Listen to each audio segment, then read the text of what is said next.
Bonjour, bienvenue dans l'Enegam. Aujourd'hui, je vous présente une recette de beignets glaçage caramel orange. Tay dama leen indil beignet bu ñu tëmbal ci cafka orange ak caramel. Ingrédients yi 200 g de farine, 25 g de lait en poudre, de la levure. Aussi, il nous faut 2 œufs, de la cannelle et un jus d'orange, un orange pour le jus et le zeste. Voilà pour les ingrédients. Et puis, il faudra aussi 3 à 4 cuillères à soupe d'huile dans la farine. Dinañ dolli lu tolloog ñeent ba ñetti kudd yi ñuy añee ci diw ci farine bi pour yokku oyofaay bi, pour de légèreté, un peu plus de légèreté qu'on ajoute de l'huile à la farine. Et voilà. Prenez un saladier, jëlal sa bol, versez-y votre farine, sottez sa farine, 250 g de farine, genn wàll libre farine.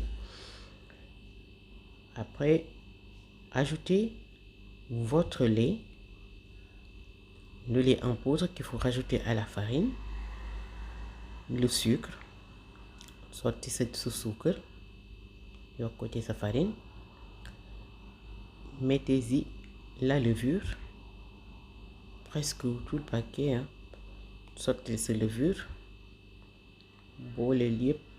remuez jusqu'à avoir un mélange homogène.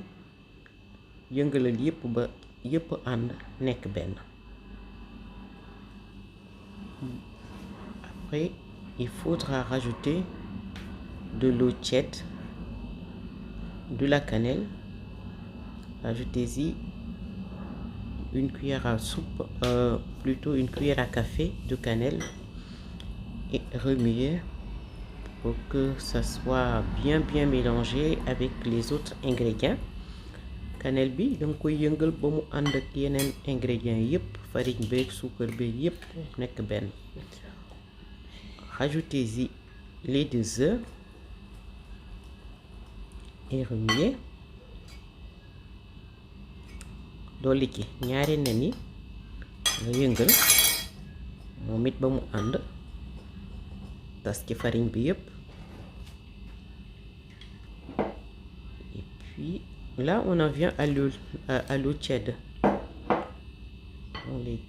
ñu dolli ndox mu nukk ci farine bi, ñu boole yépp yëngal bu baax nga xamante ni lépp dafay ànd.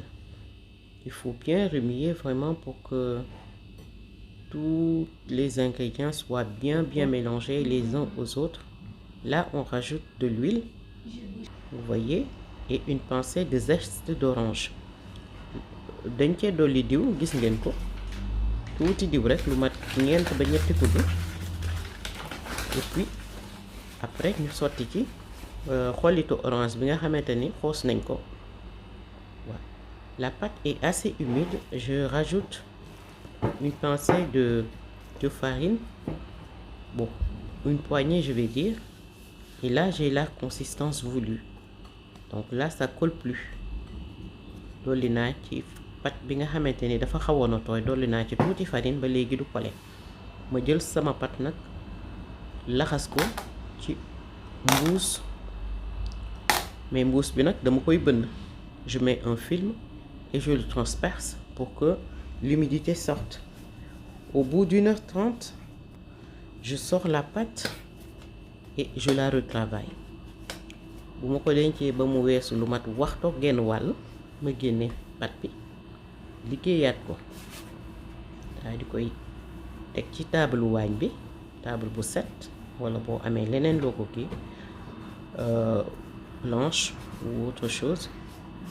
Si vous avez, moi je propose sur le plan de travail, et puis je retravaille ma pâte. Je découpe en petits morceaux plus ou moins égaux.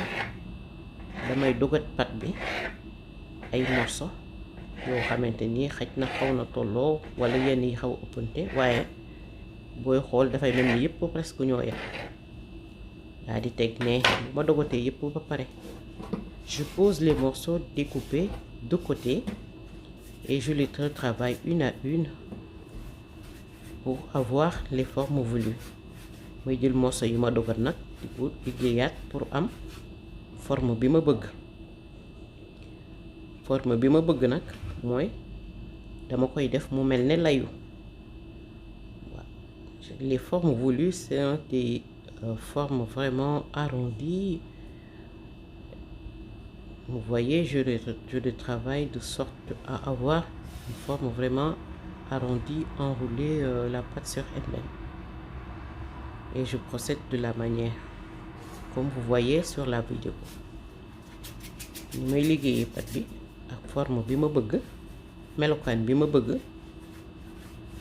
gis ngeen ko ni ma koy defee. J'étale la pâte en appuyant un peu, mais j'insiste pas trop pour pas que ça colle au plan de travail. ni may liggéeyee pâte bi nag du ma bës bu baax parce que bëgguma mu takk ci fi ma koy liggéeyee.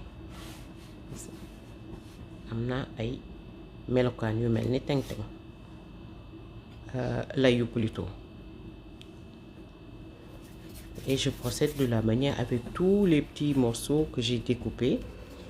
Vous voyez, j'étire en insistant un peu et en enroulant sur le plan de travail, en la faisant rouler sur le plan de travail plutôt. Puis, vous voyez, je prends la pâte, je l'enroule sur elle-même et ça sort des petites spirales. nga jël pâte bi di ko wërale kaw boppam et là ça sort de petites spirales mu mel ni ay teng-teng ay layu plutôt yu ndaw.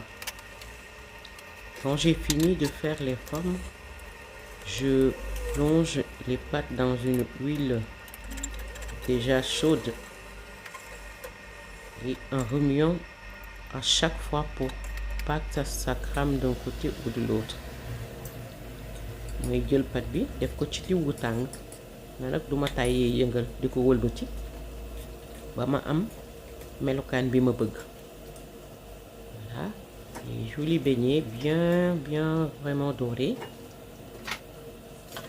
Et vous voyez, il faut pas arrêter de remuer à chaque fois, même si c'est pas encore cuit. Mais dès le début, il faut pas remuer, donc parce que ça va coller. Mais une fois qu'on sent que ça colle plus, on tourne, on remue et on retourne les beignets. Là, on a vraiment des beignets bien dorés et c'est ce qu'on voulait.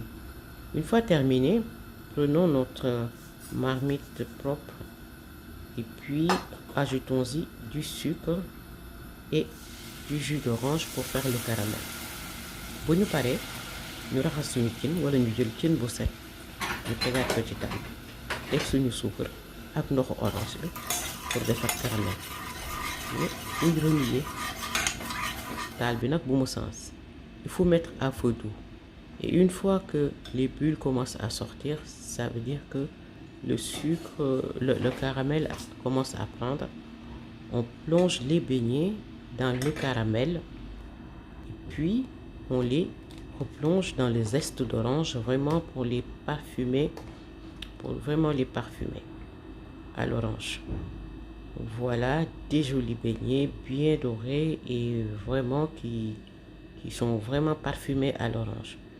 bu ñu génnee beignet bi ci caramel bi dañ koy def ci xollitu orange yi ñu daggat ba mu sew ko defee day daal di xeeñ orange ak saf caramel. Voilà beignet yu rafet a ngi nii ñu tëmbal ko ci caramel ak orange. Voilà la recette les amis.